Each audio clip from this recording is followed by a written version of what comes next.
I've always been fascinated by vampires and the lore behind everything vampires. Underworld is one of my favorite franchises.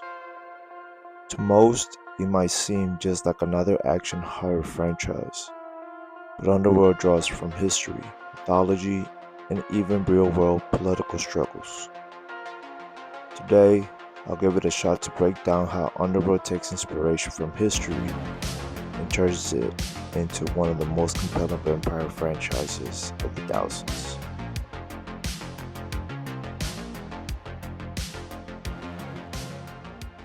At its core, Underworld is a story about power, who has it, who controls it, and who suffers under it. Nothing reflects this more than the way vampires are portrayed. They are not supernatural creatures, they are feudal lords. In Underworld, the vampires live in massive, castle-like mansions ruling over their kind. They have councils, political rivalries, and a strict hierarchy mirroring the real-world European aristocracy of the Middle Ages. Victor, one of the vampire elders, is the perfect example of this. He's not just a warrior, but a ruler, controlling his bloodline like a medieval king.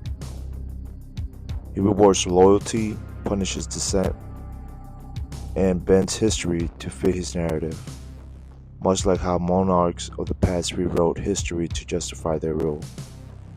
Much like the feudal lords who control peasants through force and law, Underworld's vampires dominate the lycans, treating them as underclass meant for servitude. If the vampires in Underworld represent medieval novelty, the lycans are their enslaved workforce.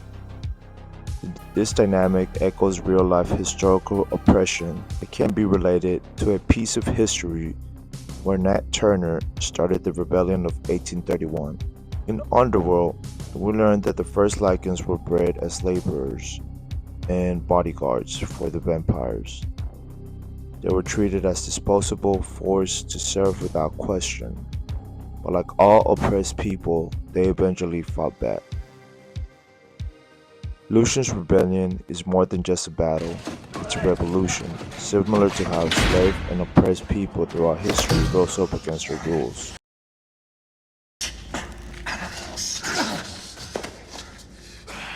Is this what you want to be their entertainment, their playthings?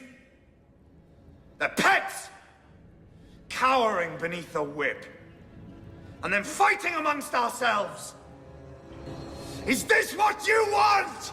His speeches, his passion, and his desire for freedom mirror leaders that have made history, but their desire to destroy the norms of the current culture they are a part of in that specific period in time.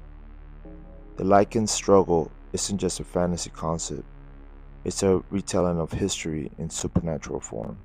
The war between vampires and Lycans is brutal, relentless, and deeply rooted in ancient grudges. This kind of never-ending war isn't just fiction. It's something humanity has experienced many times. One of the biggest inspirations behind Underworld's conflict could be the centuries-old wars between aristocrats and rebels, or even religious conflicts like the Catholic-Protestant wars in Europe. But one historical event stands out: the real-life rivalry between the Ottomans and the Wallachians, especially the conflict involving Vlad the Impaler. Vlad III, also known as Vlad the Impaler, was the Wallachian ruler who fought against the Ottoman Empire in the 15th century. His brutal methods and legendary battles earned him a reputation as both a hero and a monster, eventually inspiring the legend of Dracula. Now think about Underworld.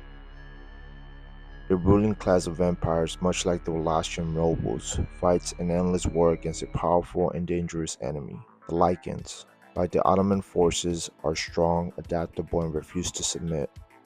The battles are personal, brutal, and filled with betrayals just like the real wars of Eastern Europe. Underworld isn't just a vampire versus werewolf story. It is retelling the age-old story of the nations, empires, and power struggles that have defined human history. Vampire myths have long been tied to disease and plague, and Underworld is no different. In the Middle Ages, outbreaks of the bubonic plague led to mass hysteria. Many people believed the dead were rising from the graves to spread disease, one of the earliest origins of the vampire myth.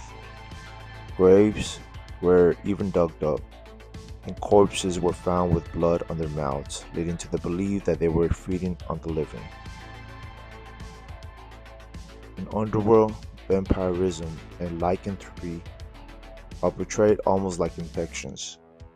The transformation is spread through bites, much like a plague. The idea that an ordinary person can be turned into a creature of the night reflects historical fears of disease and contamination. The scientific take on Vampire Lord adds realism to the franchise, making it feel less like pure fantasy and more like an alternate history where these creatures exist in the shadows. Throughout the films, the war between vampires and lycans is hidden from the human society. It's fought in the shadows, with both sides using spies, assassinations, and secret alliances, much like the espionage and covert operations of the Cold War. Much like the US and Soviet Union during the Cold War, neither side in Underworld wants to full-scale war to spill into the open, but both are engaged in a constant battle for dominance.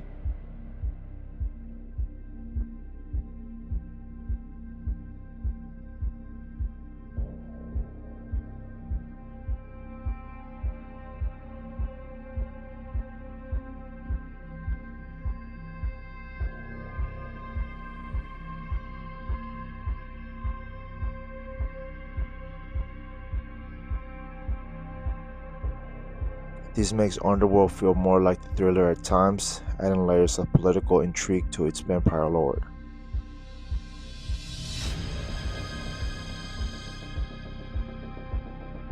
At first glance, Underworld is just another vampire action movie, but beneath the surface is a story shaped by real history, drawing inspiration from feudal aristocracies, slave revolts, blood feuds, plagues, and even Cold War espionage. This historical depth is what makes Underworld more than just a flick. In my opinion, it's peak vampire storytelling. But what do you think? Have you ever noticed these historical parallels before? Let me know in the comments. If you are into vampires, maybe you like this video. Go ahead, check it out.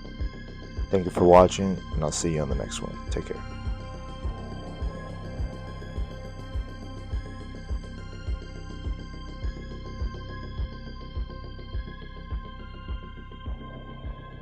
Would be the same.